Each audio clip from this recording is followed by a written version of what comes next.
ان کی تعلیمات کو ہم سیریسلی لینا شروع کر دیں تو آج بھی ہمارا مد مقابل اس کائنات میں کوئی دوسرا نہیں ہے. اللہ میں شعور عطا فرمائے.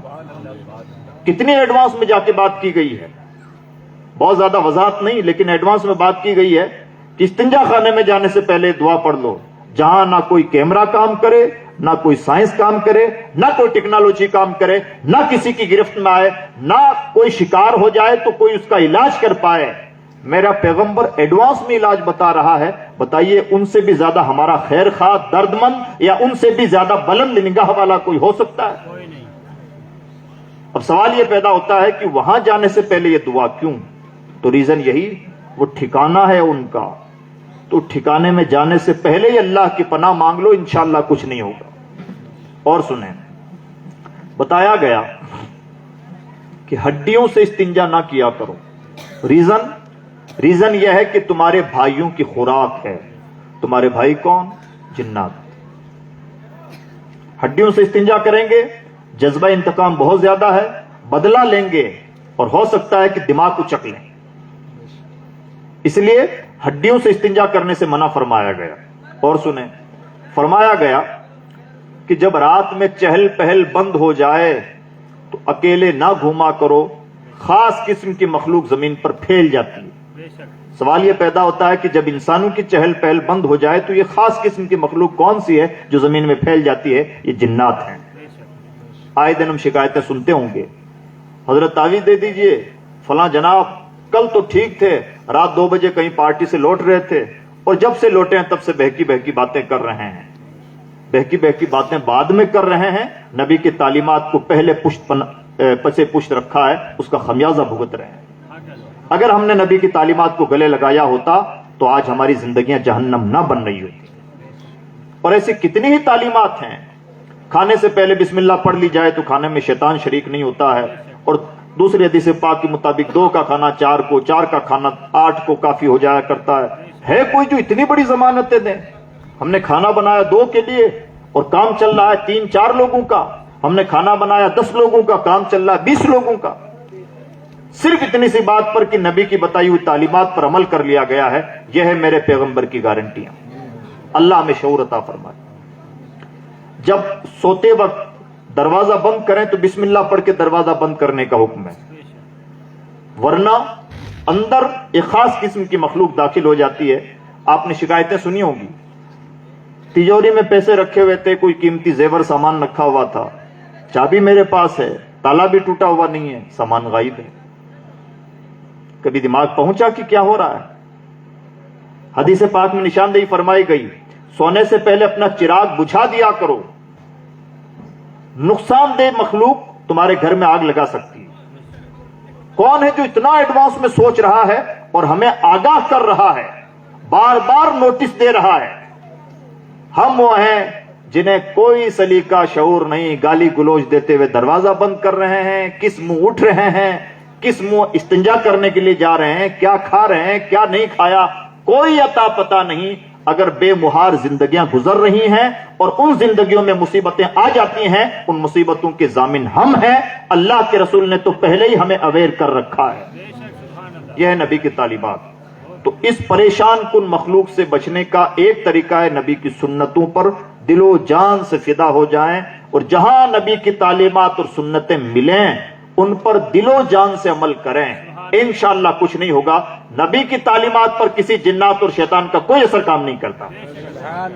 یا تو ان کے دامن میں آ جائیں جن کے دامن میں آنا چاہیے اور اللہ نے جن کے دامن میں آنے کے لیے کہا ہے, اور اگر ان کے دامن میں نہیں آتے تو کسی اور کا نقصان نہیں میاں, ہو سکتا ہے اللہ حفاظت فرمائے کبھی کبھار ڈھنگ کا کفن بھی نصیب نہ ہو. بے تحاشا کس کس طرح سے نوجوان مرتے ہیں. اور کیوں مرتے ہیں؟ مرتے ہیں تو دکھ تو ہوتا ہے کہ کوئی بھائی گیا, لیکن تھوڑا غصہ بھی آتا ہے, کاش اتنی اسپیڈلی گاڑی چلانے سے پہلے نبی کی بتائی ہوئی ایک لائن کی دعا یاد کر لیتا تو آج بری طرح سے بری موت نہ مر رہا ہو.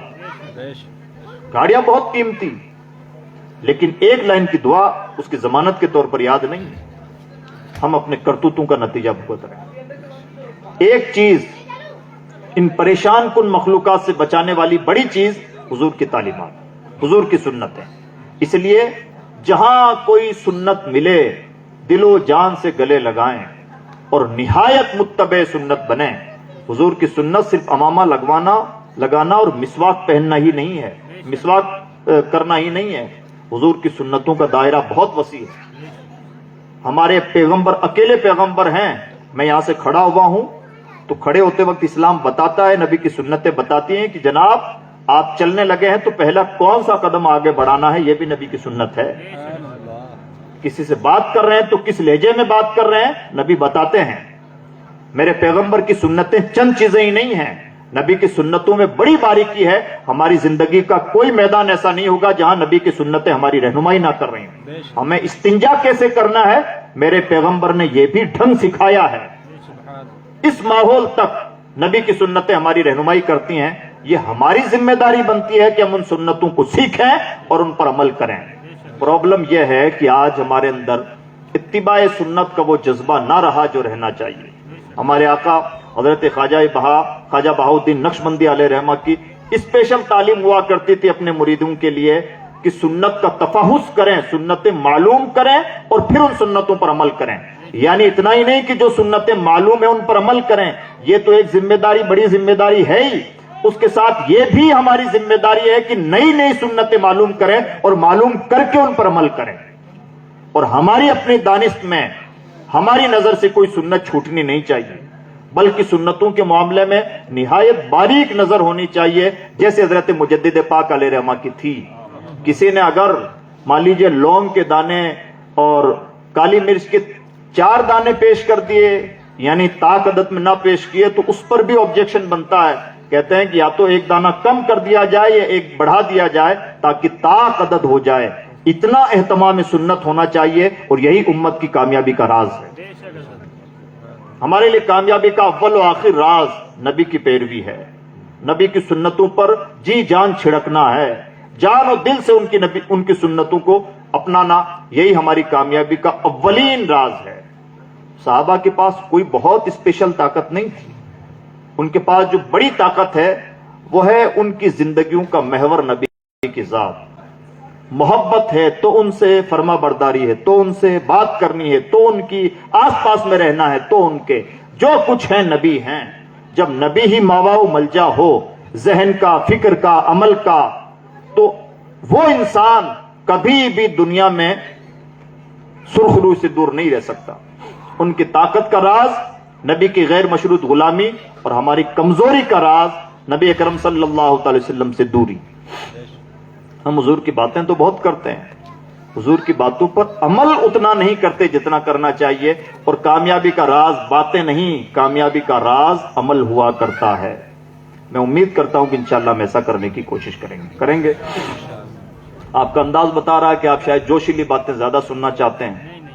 آپ سننا چاہیں یا نہ سننا چاہیں، میں تو نہیں سناتا. مجھے ڈھنگ ہے کہ میری قوم کو ضرورت کس چیز کی ہے، وہ انجیکشن لگاتا ہوں. چاہے آئندہ آپ اس ڈاکٹر کے پاس آئیں نہ آئیں، آپ کی مرضی ہے، لیکن آپ کی جو ضرورت ہے وہ ضرورت جوش نہیں ہے، بہت زیادہ ہوش ہے. اللہ ہمیں شعور عطا فرمائے. پہلی بچاؤ کی تدبیر حضور کی سنتیں، حضور کی تعلیمات، یہ ہم سب کے لیے ہے. اہل اسٹیج کے لیے اور زیادہ ہے، اس لیے کہ ہماری ذمہ داریاں اور زیادہ ہیں. اور اللہ ہماری حفاظت فرمائے. ہم جب سے کھوکھلے ہوئے ہیں امت کھوکھلی ہوتی چلی گئی. اللہ ہمیں شعور عطا فرمائے. دوسری چیز، اللہ نے ہماری حفاظت کے لیے جو ایک دوسری بڑی چین قائم کی ہے وہ ہے ولایت کی چین. اور اس کا کیا مطلب ہے؟ اس کا مطلب یہ ہے آپ کے آس پاس میں بھی کوئی ولی اللہ ہوں گے، ضرور ہوں گے، ہے نا؟ کوئی نہ کوئی ولی ادھر ادھر دائیں بائیں کوئی نہ کوئی ضرور ہوگا. جہاں آپ چلے جائیں کوئی نہ کوئی اللہ والا آرام فرما ہے. اور آج سے نہیں، پہلے سے. اور پھر جو جتنا بڑا شہر، جتنا پرانا شہر، اس میں اتنے زیادہ تعداد میں، جس کی آبادی جتنی زیادہ وہاں اللہ والوں کی تعداد اتنی زیادہ. سوال یہ پیدا ہوتا ہے کہ ایسا کیوں؟ ہر جگہ اللہ والے موجود ہیں. پہاڑوں میں اللہ والوں کے مزارات ہوتے ہیں، کبھی کبھار سمندر کے بیچ میں جا کے آرام فرماتے ہیں. جنگلوں میں جہاں کوئی نہیں پہنچتا وہاں اللہ کا ولی پہنچا ہوا. اور آج سے نہیں، 300 سال پہلے، 350، 400، 500 سال پہلے سے وہاں آرام فرمائے. تو کون بندہ تھا؟ کیوں یہاں آیا؟ کیوں یہاں رہا؟ یہ تو کوئی رہنے کی جگہ بھی نہ تھی. یہاں کیوں آئے بسے رہے؟ عزیز دوستو، یہ اللہ والے کوئی دیوانے نہیں ہوتے جو جہاں چاہے چلے گئے، بس گئے، رہ لیے، یا کوئی بے مقصد کی زندگی گزار رہے ہیں، بلکہ دراصل یہ مامور ہوتے ہیں. انہیں حکم ہوتا ہے کہ تمہیں یہاں رہنا ہے، تمہیں وہاں رہنا ہے، تمہیں یہاں سے اٹھ کے یہاں جانا ہے، اس ملک سے اس ملک جانا ہے، اور یہ کوئی کام فضول نہیں ہوتا. ہم یہاں پر اگر 1.5-2 گھنٹہ بیٹھے ہوئے ہیں تو فالتو نہیں بیٹھے ہوئے ہیں، اس لیے کہ ذرا ہم سمجھدار ہیں تو 1.5-2 گھنٹہ فضول نہیں گنوانا چاہتے ہیں. اللہ کے ولیوں سے زیادہ سمجھدار ہم نہیں. وہ اگر یہاں سے وہاں، وہاں سے یہاں، ادھر سے ادھر، ادھر سے ادھر آ رہے ہیں، جا رہے ہیں، بے مقصد نہیں. ان کی زندگیوں کے بڑے مقاصد ہوا کرتے ہیں. ان کی زندگی کا پہلا مقصد ہوتا ہے جہاں بیٹھ گئے اللہ کی مخلوق کو ہدایت دے رہے ہیں، جہاں بیٹھ گئے اسلام کی شان و عظمت کا اظہار کر رہے ہیں، اللہ کی مخلوق کو اللہ کی طرف دعوت دے رہے ہیں. پہلا مقصد اور بڑا مقصد جو ان کی زندگیوں کا ہوا کرتا ہے. اور دوسرا مقصد اللہ کی مخلوق کی خدمت کرنا. ہو سکتا ہے سب کوئی اللہ کی مخلوق کی خدمت سے اکتا جائیں، پریشان ہو جائیں. اللہ والے اللہ کی مخلوق کی خدمت کرتے کرتے کبھی نہیں تھکتے، اور ان کا عجب قسم کا ظرف ہوتا ہے، عجب قسم کی ان کی شان ہوتی ہے، عجب ان کا دل ہوتا ہے، عجب مزاج ہوتا ہے. ہمارے سلسلے کے ایک بزرگ ہیں حضرت خواجہ ابوالحسن خرقانی، دعا کیا کرتے تھے، پروردگار قیامت کے دن میرے جسم کو اتنا بڑا کر دینا کہ میں اکیلا ہی جہنم میں جاؤں تاکہ حضور کی امت جہنم میں جانے سے بچ جائے. کوئی ہے جو یہاں تک جا کے سوچتا ہے؟ ہمیں جنت کی دعاؤں کی فرصت نہیں ملتی. فرصت ملے تو جہنم سے بچاؤ کی تدبیریں کریں، جہنم سے بچاؤ کی دعائیں کریں. کیا کوئی ایسا بھی دیوانہ ہے جو جہنم میں جانے کی دعا کرے؟ وہ جہنم میں جانے کی دعا اس لیے کہ اللہ کی مخلوق میری وجہ سے اگر جہنم میں جانے سے بچ جائے تو میں تیار ہوں. یہ کلیجہ دیتا کون ہے؟ یہ فکر آتی کہاں سے ہے؟ دراصل اسی فکر کا نام ولایت کا نظام ہے. ایک ایک ولی اللہ کی زندگی کا جائزہ لیں گے تو ہم یہ پائیں گے اللہ کی مخلوق کے لیے ان کے دلوں میں جو تڑپ ہوا کرتی تھی اس کی شان ہی جدا ہے. اور عزیز دوستو، ہمیں کوئی گھاس نہیں ڈالتا. سچی بات تو یہ ہے کہ سب ہمارے ساتھ فارملٹی کرتے ہیں. صرف اصحاب شریعت اور اصحاب طریقت ہیں جو ہمیں گھاس ڈالتے ہیں، جو ہماری فکر کرتے ہیں، اور جو سچ مچ ہمارے درد مند ہیں. یہ علماء ہیں جو آپ کے درد کی باتیں کر لیتے ہیں. آپ کے راجنیتا آپ کے درد کی باتیں نہ کریں گے، نہ سمجھیں گے، اور نہ موقع ملے گا تو آپ کی ڈھنگ کی خیر خواہی کریں گے. اتنی خیر خواہی کریں گے جتنی خیر خواہی میں ان کا ووٹ سیف ہو جائے. اس سے زیادہ ان کے دلوں میں کوئی درد ہوتا نہیں ہے. اور ان تک بھی جو درد پہنچائے ان کا اپنا درد نہیں ہے، یہ رسول اللہ کی تعلیمات سے چھنا ہوا درد ہے جو ان کے سینوں تک، ان کی زبانوں تک پہنچ رہا ہے اور آپ تک پہنچ رہا ہے. اور یہی لوگ حقیقی درد مند ہو سکتے ہیں. اور یہ کہانیاں صرف چند لوگوں تک نہیں تھمتی، اس کی عجیب اور بڑی بڑی مثالیں ملتی ہیں. ہم سب کے امام حضرت سیدنا امام اعظم نعمان ابن ثابت رضی اللہ تعالیٰ عنہ، ظاہر سی بات ہے عظیم ترین شخصیت جس کی بشارتیں حدیثوں میں پہلے سے موجود ہوں، جس کی فضیلتیں موجود ہوں، اور جس کی عظمت کی گواہی دینے کے لیے کسی انسانی گواہ کی ضرورت نہ پڑے. ایسا عظیم انسان علمی طور پر، عملی طور پر، فکری طور پر، فقہی طور پر، مالی طور پر 500 مزدور ان کے یہاں نوکری کرتے ہیں. ریشم کا بڑا کاروبار، یعنی بڑے مالدار، بہت بڑے عالم دین. زندگی میں 14 بادشاہ گزرے امام اعظم کی پوری زندگی میں. تقریباً بادشاہوں نے یہ گزارشیں کی کہ آپ نعمان ابن ثابت رضی اللہ تعالیٰ عنہ سے کہ آپ ہمارے یہاں قاضی القضات کا عہدہ قبول کر لیں، آپ ہمارے یہاں چیف جسٹس بن جائیں. کیوں؟ تاکہ ہمیں فخر محسوس ہو کہ میں وہ بادشاہ ہوں جس کی بادشاہت میں چیف جسٹس نعمان ابن ثابت جیسا عظیم آدمی ہے. امام اعظم پہچانتے تھے کہ بادشاہوں کا مقصد کیا ہے. ان کا مقصد مجھے قاضی القضات بنا کر اللہ کی مخلوق کو انصاف دلانا نہیں ہے، بلکہ اپنے فخر کا اظہار کرنا ہے. امام اعظم رحمۃ اللہ تعالی علیہ ہر بار نکار دیتے اور کہتے میرے پاس وقت نہیں ہے، یا میں اس لائق نہیں ہوں کہ اس عہدے کو قبول کروں. بار بار بادشاہ ٹارچر کرتے. کیا عظیم لوگ تھے. آج چھوٹی موٹی کرسیوں کے لیے انسان کیا نہ کرے. ایمان بیچ دیتا ہے، دیوسی پہ اتر آتا ہے، بے غیرتی کی انتہا کر دیتا ہے. ہر کوئی میر جعفر بننے کے لیے تیار ہے اور اپنے سر کی بولیاں لگانے کے لوگ طباقوں میں سجائے ہوئے بیٹھے ہوئے ہیں، کوئی خریدار ہونا چاہیے. ہم اس دور زوال کے لوگ ہیں. اور ایک وہ آدمی ہے کہ جسے بار بار آفر نہیں ٹورچر کیا جا رہا ہے کہ آپ کو یہ عہدہ قبول ہی کرنا ہوگا، اور اینڈ میں تو جیل میں ڈالا گیا کہ اگر آپ نے یہ عہدہ قبول نہیں کیا تو آپ کی سزا یہ ہے کہ آپ کو جیل میں سڑنا پڑے گا. یہ امام اعظم رحمت اللہ تعالی علیہ کی زندگی ہے.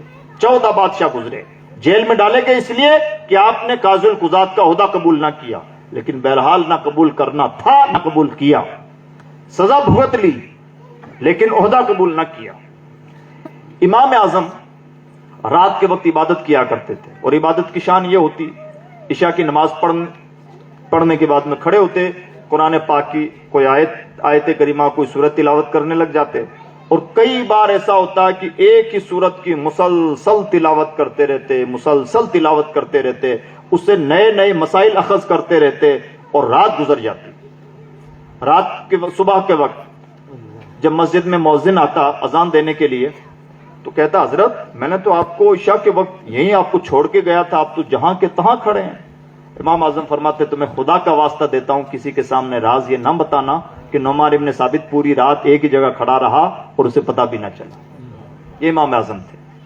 اور جب صبح کا وقت ہوتا تو رو رو کے اپنے رب کی بارگاہ میں دعا کرتے، پروردگار نعمان ابن ثابت کا کوئی عمل تجھے پسند آئے نہ آئے، اس سفید داڑھی کے صدقے میں اس بوڑھے کو بخش دے. یہ امام اعظم تھے. جب آپ عبادت میں مست ہوتے، اپنی عبادت کر رہے ہوتے، قرآن پاک کی تلاوت کر رہے ہوتے، تو آپ کے پڑوس کا ایک شرابی جو اس وقت شراب پی کے آتا اور بدمستی میں عربی میں کچھ اشعار گنگنایا کرتا. ایک شعر کا مفہوم یہ ہوتا، میں بڑا قیمتی آدمی تھا، دنیا نے میری قدر نہ کی، لوگوں نے مجھے ضائع کر دیا. امام اعظم نے سنا کہ 2-3 دن تک اس کی آواز نہیں آئی، یعنی جو روزانہ چلایا کرتا تھا بدمستی میں، 2-3 دن تک اس کی آواز نہ آئی. تو امام اعظم نے ایک دن صبح کے وقت پوچھا کہ جو شرابی ہمیشہ شراب پی کے چلایا کرتا تھا آج کل اس کی آواز نہیں آتی. تو لوگوں نے بتایا، حضور بادشاہ کے ملازم آئے، انتظامیہ کے لوگ یعنی پولیس والے آئے اور اس کو چلاتے ہوئے جیل میں لے گئے اور اب وہ جیل میں بند ہے. امام اعظم رحمت اللہ تعالی علیہ کو جب یہ خبر لگی تو آپ بادشاہ کے پاس پہنچے. بادشاہ بڑا خوش ہوا. بادشاہ نے جب امام اعظم کو آتے ہوئے دیکھا تو اس نے سوچا ہو سکتا ہے بڑے میاں کو اب سمجھ میں آیا ہو کہ عہدہ قبول کر لینا چاہیے، تو ہو سکتا ہے عہدہ لینے کے لیے آئیں گے. تو بادشاہ بڑا خوش ہوا، حضور تشریف لائیے، کیا حکم ہے ارشاد فرمائیں. امام اعظم نے فرمایا، بادشاہ سلامت ایک کام آ گیا تھا اس لیے آپ کے پاس آیا. بادشاہ نے کہا حکم فرمائیں. کہنے لگے کہ میرے محلے کا ایک شرابی ہے جس کا یہ نام ہے، فلاں تاریخ کو، پرسوں نرسوں جو بھی تاریخ تھی، فلاں تاریخ کو آپ کے لوگوں نے اسے پکڑ کے جیل میں ڈال دیا ہے، وہ میرے محلے کا انسان ہے، اسے چھڑانے کے لیے آیا ہوں. بادشاہ کہنے لگے ہم نے تو امید رکھی تھی کہ آپ کوئی بڑی بات لے کے آئے ہوں گے، اتنی سی معمولی سی بات کے لیے آپ تشریف لائیں. خیر کوئی بات نہیں ہے، آپ اگر یہی چاہتے ہیں تو پرسوں فلاں رات جو آپ بتا رہے ہیں اس رات میں میرے حواریوں نے جتنے لوگوں کو پوری مملکت میں گرفتار کیا ہے، چونکہ آپ چل کے آئے تو آپ کی خوشی میں پرسوں رات جتنے لوگ گرفتار ہوئے تھے سب کو آزاد کیا جاتا ہے. امام اعظم فرماتے ہیں ٹھیک، لیکن میرے محلے کا جو انسان تھا اس کو چھڑانے کے لیے تو جیل میں ہی جاؤں گا، اور میں خود اپنے ہاتھوں سے اسے جیل سے باہر لانا چاہتا ہوں. امام اعظم کو لے جایا گیا جیل. آپ اس محلے کے اپنے بندے کو، شرابی کو جیل سے باہر لانے لگے. جب جیل سے باہر لا رہے تھے تو آپ نے اس کے کندھے پہ ہاتھ رکھ کے کہا، جناب تم کہتے تھے کہ میں بڑا قیمتی آدمی تھا، لوگوں نے میری قدر نہ کی، گواہ رہنا کہ مجھے آج بھی تمہاری قدر و قیمت معلوم ہے. یہ کون کر رہا ہے؟ مسجد کے 5 وقتہ امام نہیں، جس کے نام کی پہچان ہی امام اعظم ہونا ہے. 1/4 دنیا، 3/3 دنیا جس کی پیروی کرتی ہو، انہوں نے کہہ دیا کہ یہاں تک ہاتھ اٹھانا ہے، حدیث کے مطابق یہی ثابت ہے اور یہی حدیث میں زیادہ تقویت یافتہ ہیں، تو ہم سب یہاں تک ہاتھ اٹھا کے عبادت کر رہے ہیں، اللہ کی عبادت. اور انہوں نے کہہ دیا کہ حدیثوں کے مطابق ہمیں ناک کے نیچے ہاتھ باندھنا ہے، تو ہم ان کے حدیث ان کے سمجھانے کی وجہ سے، حدیثوں کو جس انداز سے جس چشمے سے انہوں نے سمجھایا ان کے سمجھانے کے مطابق ہم یہاں ہاتھ باندھ کے اپنی عبادتیں کر رہے ہیں. اس امام کا ایک نارمل سے نارمل شرابی کبابی کے ساتھ یہ سلوک ہے. یہ کلیجہ ہمیشہ اہل اللہ کا رہا ہے، اللہ کی مخلوق کے لیے. ان کے پاس یہ چشمہ نہیں ہوتا کہ یہ قیمتی آدمی ہے، چھوٹا آدمی ہے، یہ بڑا آدمی ہے، یہ اعلیٰ ہے، یہ ادنا ہے. ان کا چشمہ صرف یہ ہوتا ہے کہ اللہ کا بندہ ہے. یہ ہے اہل اللہ کا کام. پہلا کام ارشاد و ہدایت کا کام. دوسرا کام اللہ کی مخلوق کی خدمت کا کام. اور خدمت کے زمرے میں ایک عظیم ترین کام ہے جو صرف اللہ والے کر سکتے ہیں, اور وہ ڈائریکٹ ہماری حاجت روائی کا کام ہے. وہ کیا ہے؟ جو جنات ہم پر چاہیں تو اٹیک کریں, چاہیں تو ہمیں اغوا کر لیں, چاہیں تو مرڈر کر ڈالیں, چاہیں تو ذہن کیپچر کر لیں. یہ جو شیطانوں کے جنات کے اٹیک ہوتے ہیں, ان اٹیک سے اور ان بیماریوں سے محفوظ رکھنے کے لیے اللہ رب العزت نے جگہ جگہ ان اولیاء کرام کو ڈیوٹی دے رکھی ہے. اور یہ جو جگہ جگہ ہمیں مزارات نظر آتے ہیں, یہ مزارات کی شکل میں دراصل اللہ کی طرف سے مقرر کردہ چوکیاں ہیں جو ہماری حفاظت کرتی ہیں. اگر یہ اولیاء کرام نہ ہوں, جنات ہمیں زندگی کا احساس نہ لینے دیں, ہماری زندگی دشوار کر کے رکھ دیں. ان کی وجہ سے آج ہماری جانیں محفوظ ہیں. ہمارا جسم کیسے محفوظ؟ اللہ کے فرشتوں کی حفاظت کی وجہ سے, جو اللہ نے ارشاد فرمایا ان کل نفس لما علیہا حافظ. ہر وقت فرشتے چوکنا رہ کر کے ہماری حفاظت کرتے ہیں. ہم کہیں گرتے ہیں, پڑتے ہیں تو طرح طرح کے نقصان کا شکار ہو سکتے ہیں, لیکن جیسے ہم نقصان کا شکار ہونا چاہتے ہیں, اللہ کا کوئی فرشتہ آتا ہے اور ہماری حفاظت کا کوئی نہ کوئی انتظام کر جاتا ہے. جیسے انسان کہیں اونچائی سے گرا اور اگر سر کے بل گرتا تو اسے ایسی چوٹ آتی کہ وہ مر جاتا. فرشتہ آتا ہے اور اس انسان کا تھوڑا سا اس کی کروٹ بدل دیتا ہے, ہاتھ بیچ میں آ جاتا ہے, ہاتھ ٹوٹ جاتا ہے, ہاتھ فریکچر ہو جاتا ہے, پاؤں ٹوٹ جاتا ہے, پسلیاں ٹوٹ جاتی ہیں, لیکن سر بچ جاتا ہے تو انسان زندہ رہ جاتا ہے. اب انسان کے شکر کا اور ناشکری کا پہلو دیکھیں. ہم اگر بیٹھے بٹھائے زخمی ہو جائیں, کوئی چوٹ لگ جائے, گر پڑ جائیں, کوئی نقصان پہنچ جائے جسم کو, تم کہتے ہیں پروردگار یہ کون سی مصیبت گلے لگ گئی کہ میرا بیٹھے بٹھائے ہاتھ ٹوٹ گیا, میں اتنی بلندی سے گرا. جبکہ یہاں پر ناشکری کا موقع نہیں, شکر کا موقع ہے. کریم تیری مہربانی, ہاتھ ٹوٹا 2-4 مہینے میں ٹھیک ہو جائے گا, سر بچ گیا تو آج زندہ تو ہوں. یہ کام کرتا کون ہے؟ یہ کرتے ہیں اللہ کے فرشتے. ہم گاڑیاں چلاتے ہیں بہت اسپیڈ کے ساتھ, یہاں سے جموں جانا ہے, اٹکھیلیاں کرتے ہوئے, موت سے اٹکھیلیاں کرتے ہوئے, گاڑی بے جان, انجن بے جان, یہ ان میں کسی میں عقل نہیں ہے. کہیں پر بھی ڈس بیلنس ہو سکتا ہے, کہیں بھی بریک فیل ہو سکتا ہے. عام طور پر ایسا نہیں ہوتا, اور ہم موت سے اٹکھیلیاں کرتے ہوئے, اوورٹیک کرتے ہوئے یہاں سے وہاں تک پہنچ جاتے ہیں. ہم سمجھتے ہیں کہ ہماری ڈرائیورنگ کا کمال ہے. ہماری ڈرائیورنگ کا ہی کمال ہوتا تو کوئی ایکسیڈنٹ نہ ہوتا.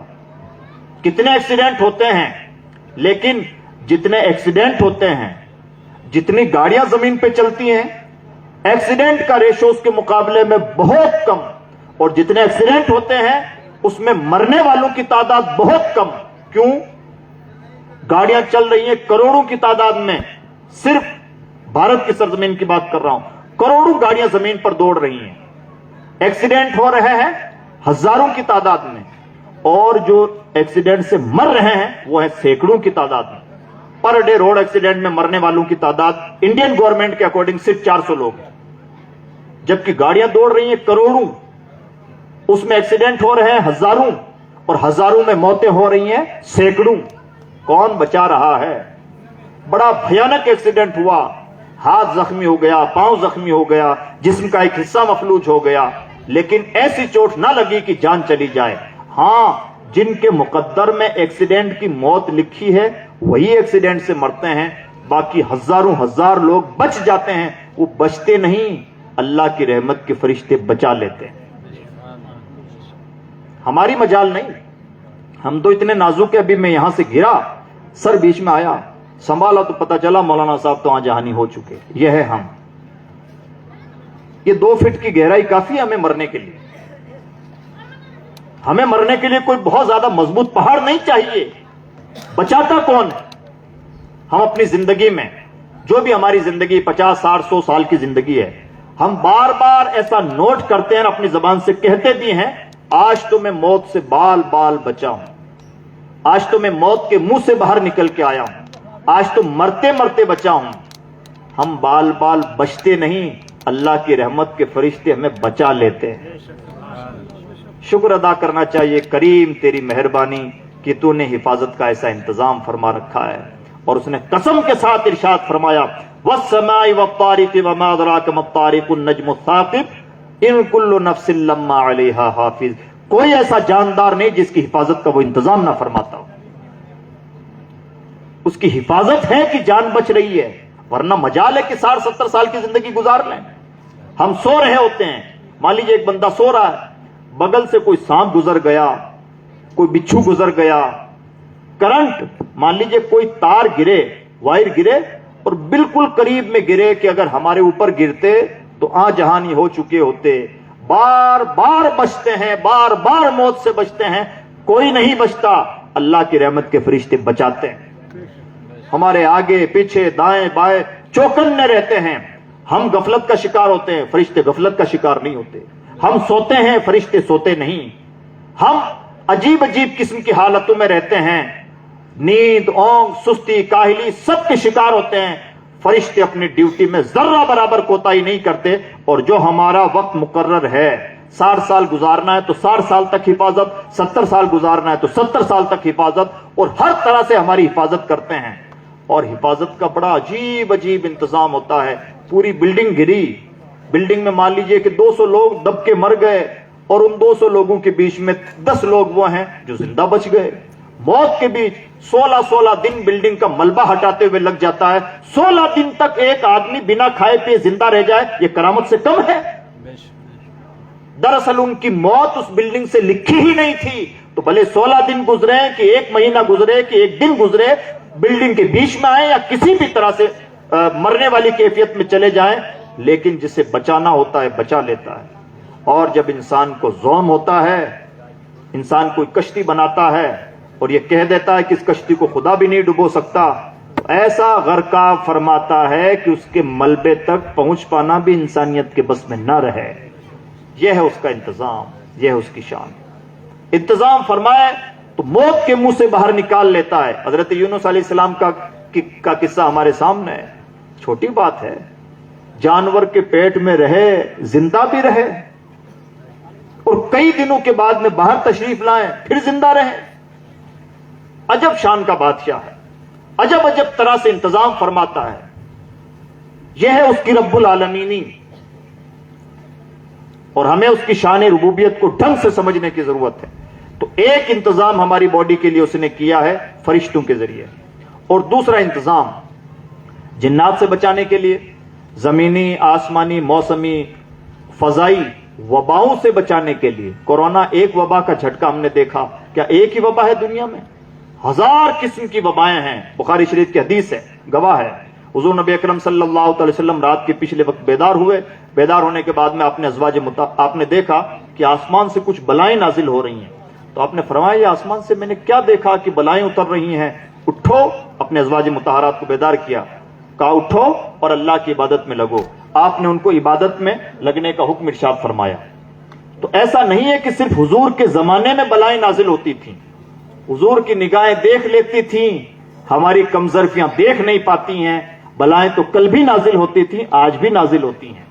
ان بلاؤں سے ہمیں بچاتا کون ہے؟ اللہ نے ان بلاؤں سے بچاؤ کے لیے حفاظت کے طور پر جو ایک تدبیر، ایک طریقہ استعمال فرمایا، وہ طریقہ ہے اللہ کے ولی. ایسا نہیں ہے کہ یہ مزارات بنے ہیں ہم جائیں اور سالانہ ایک چادر چڑھا دیں اور مان لیں کہ ہم نے فلاں حضرت کی غلامی کا حق ادا کر دیا. یہ ہماری چھوٹی سوچ ہو سکتی ہے، ان کا بڑا مشن اتنا صحیح نہیں ہے. ان کا بڑا مشن ہے اللہ کی مخلوق کو جنات، شیطان، ان کی وباؤں سے، بلاؤں سے، شکار ہونے سے بچانا. اور اس کی بہت ساری دلیلیں ہیں، بہت ساری مثالیں ہیں. میں چند مثالیں حضرت غوث پاک کی زندگی سے پیش کر دوں. حضرت غوث اعظم رضی اللہ تعالیٰ عنہ کی بارگاہ میں قلائد الجواہر آپ کی سوانح حیات پر ایک معتبر کتاب ہے، اس میں لکھا ہوا ہے. حضرت غوث پاک کی بارگاہ میں ایک شخص حاضر ہوا اور کہنے لگا حضور میری بیٹی غائب ہو گئی ہے. کہاں گئی، کون لے گیا، کچھ سراغ نہیں ملتا. آج کے ہمارے زمانے میں بھی ایسے کچھ کیس ہوتے ہیں. ایک انسان غائب ہوتا ہے، ایسا غائب ہوتا ہے کہ پولیس CCTV کھنگال کے پریشان ہو جاتی ہے، ہر سورس ٹٹول لیتی ہے، کوئی سراغ نہیں ملتا کہ بندہ گیا کہاں. ہوتا نا ایسا کبھی کبھار. کوئی ضروری نہیں کہ ہر بار انسان غائب ہو. کئی بار ایسا ہوتا ہے کہ اسے اچک لیا جاتا ہے، اس کا اغوا کر لیا جاتا ہے، اللہ کی خاص قسم کی مخلوق اس کا اغوا کر لیتی ہے۔ وہ شخص بارگاہ غوث اعظم میں حاضر ہوا اور اپنی بیٹی کے لیے عریضہ پیش کیا۔ حضرت غوث پاک نے کیا تدبیر ارشاد فرمائی؟ فرماتے ہیں فلاں جگہ جاؤ، ایک آپ نے وظیفہ بتایا، وظیفہ کرو اور اپنے چاروں طرف ایک حصار بنا لینا۔ وہاں تم دیکھو گے کہ تمہارے پاس سے کچھ لشکر گزریں گے، ان سے تمہیں ڈرنے کی ضرورت نہیں ہے، تمہیں کوئی نقصان نہیں پہنچائیں گے۔ وہ لشکر گزرتے رہیں گے، رات گزرتی رہے گی، لشکر گزرتے رہیں گے۔ جب صبح کا وقت ہوگا تو اس لشکر کا کمانڈر وہاں سے تمہارے پاس سے گزرے گا اور وہ تم سے پوچھے گا تم یہاں کیوں بیٹھے ہوئے ہو، تو اس سے اپنی شکایت اس کے سامنے رکھ دینا، تمہارے مسئلے کا حل نکل آئے گا۔ وہ بزرگ گئے، انہوں نے حصار کیا، وہاں بیٹھے، وظیفہ کیا، لشکر نظر آنے لگے، لشکر گزرتے رہے، پوری رات لشکر گزرتے رہے، گھوڑے اور سوار، الگ الگ قسم کے ہتھیار مسلسل گزرتے رہے۔ جب صبح کا وقت ہوا تو لشکر کا کمانڈر اپنے خصوصی گھوڑے پہ سوار ہو کے آیا اور اس نے اس بندے سے مخاطب ہو کے پوچھا بھائی یہاں کیوں بیٹھے ہو؟ تو اس نے غوث پاک کے سکھانے کے مطابق عرض کیا کہ جناب مجھے حضور شیخ عبد القادر جیلانی نے آپ کے لیے یہاں بٹھایا ہے۔ کہتے ہیں میں نے جیسے ہی غوث اعظم کا نام لیا وہ کمانڈر گھوڑے سے نیچے آیا اور کہنے لگا میرے آقا نے میرے لیے کیا حکم ارشاد فرمایا بتائیں۔ کہتے ہیں میں نے اپنا قضیہ سامنے رکھا کہ میری ایک بیٹی تھی جو غائب ہو گئی ہے، اتنے دنوں سے غائب ہے، اس کا کوئی سراغ نہیں ملتا۔ میں نے غوث پاک کی بارگاہ میں قضیہ رکھا، انہوں نے مجھے طریقہ بتایا، اب آپ بتائیں میری بیٹی کہاں ہے؟ تو کہنے لگے جیسے میں نے یہ بات رکھی اس نے اپنے لشکر میں آواز دی اور کہا فلانا بنت فلاں کو کس نے غائب کیا؟ تو کہتے ہیں کچھ دیر کے بعد میں ایک بوڑھا سپاہی میری بیٹی کو لے کے حاضر ہوا۔ تو وہ کمانڈر اس سے کہتا ہے سپاہی سے کہ تمہاری اتنی مجال کہ شیخ عبد القادر جیلانی کے علاقے میں تم نے کسی بچی کا اغوا کیا؟ تو وہ سپاہی کہتا ہے کہ اس بچی پر میرا دل آ گیا تھا اس لیے میں نے اسے اغوا کر لیا۔ کہتے ہیں میں نے دیکھا کہ اس کمانڈر نے اس کا سر قلم کیا اور کہتا ہے جو عبد القادر جیلانی کے علاقے میں یہ جرات کرے اس کی یہی سزا ہے۔ کون کمانڈر ہے، کون سپاہی ہے، کون لشکر ہے؟ یہ سب انسانی نہ لشکر ہے اور نہ انسانی فوج ہے، یہ سب جنات ہیں۔ کس کا احترام کر رہے ہیں، کس کی بات مان رہے ہیں؟ غوث اعظم کی۔ اسی قلائد الجواہر میں لکھا ہے کہ جس سال غوث اعظم رضی اللہ تعالیٰ عنہ کا انتقال ہوا بغداد کے گھر گھر میں جنات اور آصف کی شکایت تھی اور جنات یہ کہہ کر کے اٹیک کرتے تھے کہ اس بوڑھے شخص نے 40 سال تک ہمیں پھٹکنے نہیں دیا، ہم 40 سال کا انتقام لے رہے ہیں۔ عزیز دوستو بتانا یہ چاہتا ہوں اولیاء کرام ہیں جن کے صدقے میں ہم سکون کی سانسیں لے پا رہے ہیں۔ اگر یہ اللہ والوں کی چوکیاں مزارات کی شکل میں ہمارے بیچ میں نہ ہوں، جنات ہماری زندگی کا ایک ایک سانس دشوار کر کے رکھ دیں، ان کے اندر اتنا جذبہ انتقام ہوتا ہے، اتنا انتقام کا جذبہ ہوتا ہے کہ وہ کبھی بھی انسان کو سکون کے ساتھ نہیں دیکھنا چاہتے۔ لیکن اگر ہم بچے ہوئے ہیں تو ان اللہ والوں کے صدقے میں بچے ہوئے ہیں۔ کوئی انہیں مانے، خوش عقیدگی رکھے، اس کی قسمت، اس کی نمک حلالی ہے، اور نہیں مانتا اس کو بھی اس بات کا احساس ہونا چاہیے ان کا احسان تو سب پر ہے۔ عزیز دوستو یہ ہیں اولیاء کرام۔ اور اب بنیادی بات، یہ تو جگہ جگہ جو اولیاء کرام ہیں، ان اولیاء کرام کو کمانڈ کون دیتا ہے، ان کی رہبری کون کرتا ہے، اس کو یہاں اس کو وہاں، یہ اس علاقے کو کتب، یہ اس علاقے کا ابدال، اس کو یہاں جانا ہے، اس کو یہاں رہنا ہے، یہ طے کون کرتا ہے؟ اس بڑے آدمی کو اس بڑے آدمی کا مرید ہونا ہے، اس مرید کا حصہ اس کے یہاں لکھا ہوا ہے، یہ پورا نظام جو ہے سنبھالتا کون ہے؟ تو جس طرح سے پولیس میں ایک چھوٹے سپاہی سے لے کے اعلیٰ ادھیکاری جو ہوتا ہے D G P, director of general police جو ہوا کرتا ہے، ڈی جی پی یعنی سب سے بڑا پولیس صدر، اور ادھر نارمل سپاہی، تو جس طرح سے پوری چین ہوا کرتی ہے ڈگریوں کی، عہدوں کی، رینک کی، اسی طرح سے اس پورے نظام کو جو سنبھالنے والی شخصیت ہوتی ہے اس کا نام ہے غوث اعظم۔ غوث اعظم نام نہیں ہے، غوث اعظم تو ایک ڈگری ہے، ایک اسٹیج ہے۔ نام تو عبد القادر جیلانی ہے، لقب محی الدین ہے، غوث اعظم ایک اسٹیج ہے، اور یہ اتنا بڑا اسٹیج ہے، اتنا بڑا مرتبہ ہے کہ دنیا میں صرف 3 لوگوں کو حاصل ہوا۔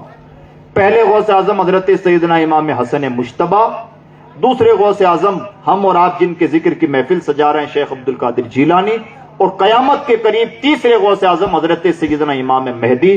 دنیا میں یہی 3 غوث اعظم ہوئے ہیں. اور غوث اعظم اتنا بڑا مرتبہ ہے جسے چاہے ولایت دے, جس سے چاہے ولایت چھین لے. اور ایسا بڑا مرتبہ کہ جن کا قدم ولیوں کے گردنوں پر ہو. اور کیوں ولیوں کی گردنوں پر ہو؟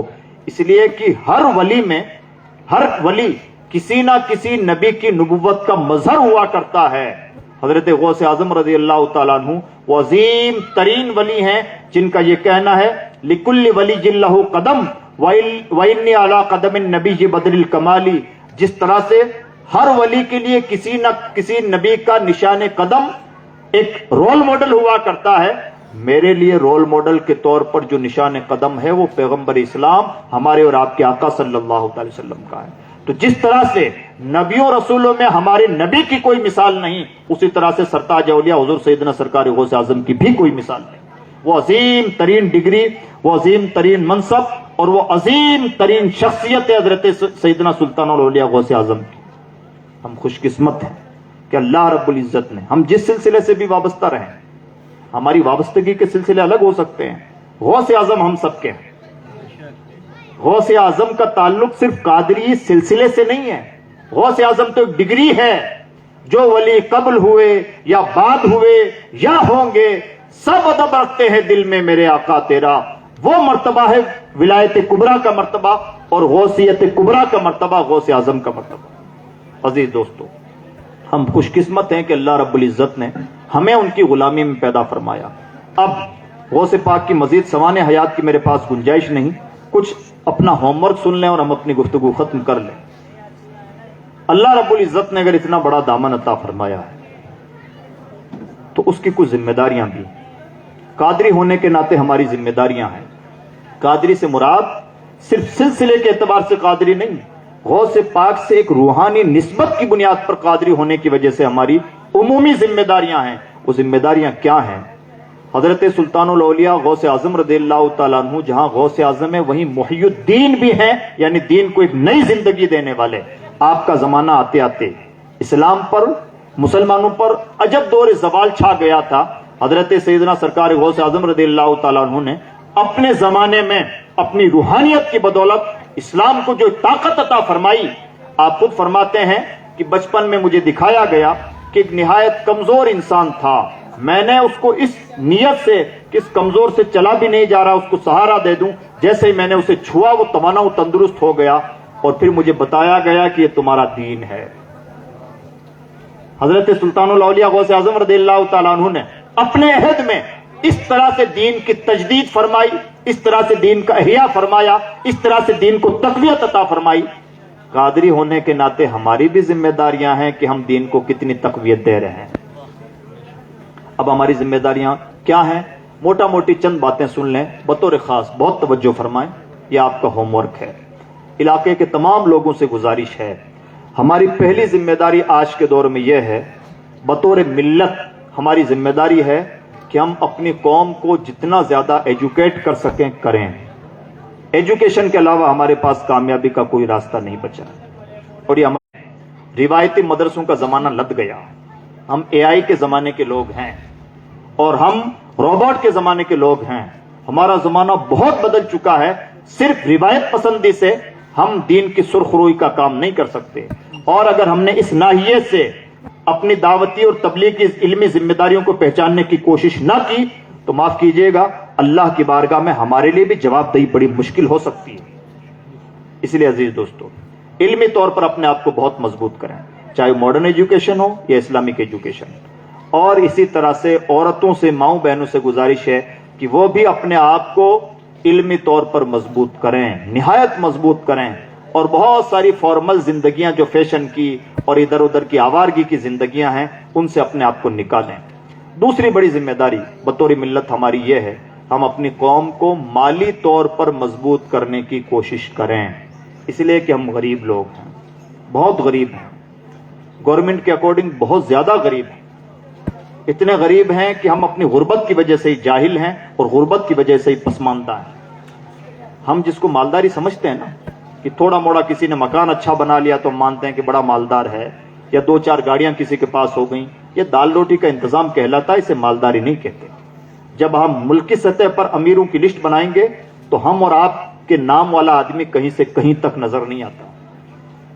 امیری اسے کہتے ہیں جو ملک کا ڈائریکشن طے کرے کہ ملک چلے گا کیسے، اس امیری میں ہمارا کوئی شمار نہیں ہے۔ اس لیے اپنے آپ کو سرمایہ دار بنانے کی کوشش کریں۔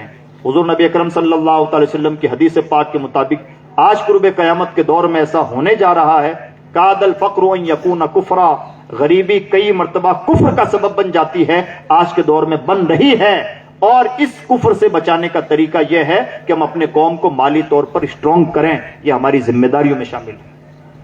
اپنے بچوں کے لیے ورکشاپ لگائیں، اپنے بچوں کی کاؤنسلنگ کروائیں، ہمارے جو بچے ٹیلنٹڈ ہیں انہیں ڈائریکشن دیں کہ کن کن میدانوں میں انہیں جانا ہے۔ یہ پڑھے لکھے لوگوں کی اسپیشل ذمہ داری بنتی ہے، علماء کی ذمہ داری بنتی ہے کہ جس بچے کے اندر جیسا پوٹینشل محسوس کریں، کوئی ضروری نہیں کہ ہم سب کو مفتی بنائیں، سب کو حافظ، سب کو مولانا بنائیں، جس کے اندر جیسی صلاحیت اس کو ویسا ہی داعیہ دین بنائیں۔ ہمیں بنیادی طور پر تو داعیہ دین بنانا ہے، باقی سب چیزیں پیچھے ہیں، جس کے اندر جیسی صلاحیت ویسا اس کا استعمال کریں۔ یہ ہماری بڑی ذمہ داری بنتی ہے۔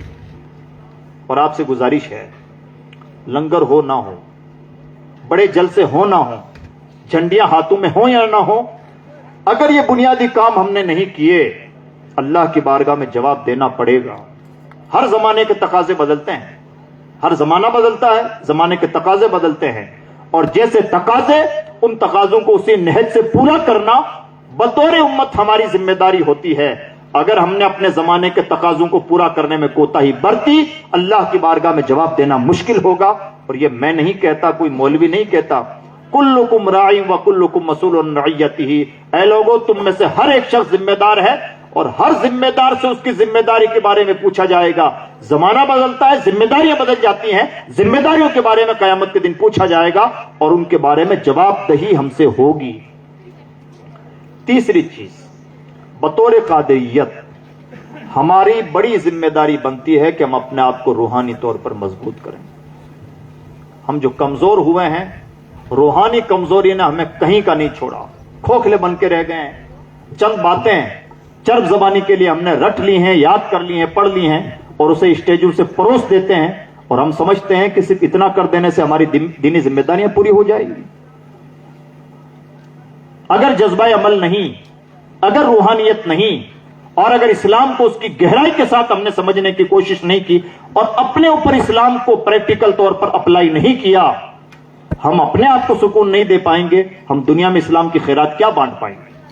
اس لیے اپنے آپ کو علمی طور پر مضبوط کیجئے، مالی طور پر مضبوط کیجئے، روحانی طور پر مضبوط کیجئے۔ مجھے خوشی ہے، یہ چونکہ غوث پاک کی محفل ہم سجا رہے ہیں تو یہاں روحانیت کی باتیں بہت زیادہ ہونی چاہیے۔ مجھے خوشی ہے کہ آپ کو ایک حد تک روحانی ماحول ملا ہے۔ یہ جو علماء ہیں جو روحانیت سے وابستہ کر رہے ہیں، روحانیت سے وابستہ ہو رہے ہیں، آپ کو چاہیے، ہمیں چاہیے کہ ان تمام لوگوں سے وابستہ رہیں اور ان کا فائدہ اٹھا لیں۔ حضرت مفتی ابراہیم صاحب آپ کے یہاں موجود ہیں، نوجوانی کے عالم میں بہت اچھی روحانی شخصیت ہیں، یہ آپ کے علاقوں کا دورہ کرتے ہیں، ان سے فائدہ اٹھائیں۔ یہ دوسرے علماء کرام ہیں، مفتی اشرف صاحب ہیں، ان لوگوں سے وابستہ رہیں، اور بہرحال کونوا مع الصادقین، ہمیشہ سچوں کے ساتھ رہیں، اچھوں کے اور نیکوں کے ساتھ رہیں۔ یہی ہم اللہ کی بارگاہ میں بھی بھیک مانگتے ہیں، اہدنا الصراط المستقیم صراط الذین انعمت علیہم، اے پروردگار ان لوگوں کے راستے پر چلا جن پر تو نے انعام فرمایا ہے۔ ہماری ذمہ داری بنتی ہے کہ اس راستوں کو تلاش کرنے کی بھی کوشش کریں، اور جب وہ راستے مل جائیں تو انہیں اپنائیں، تاکہ ہمارے قول و عمل میں کوئی منافقت نہ ہو۔ میں امید کروں کہ ان باتوں پر ہم عمل کرنے کی کوشش کریں گے۔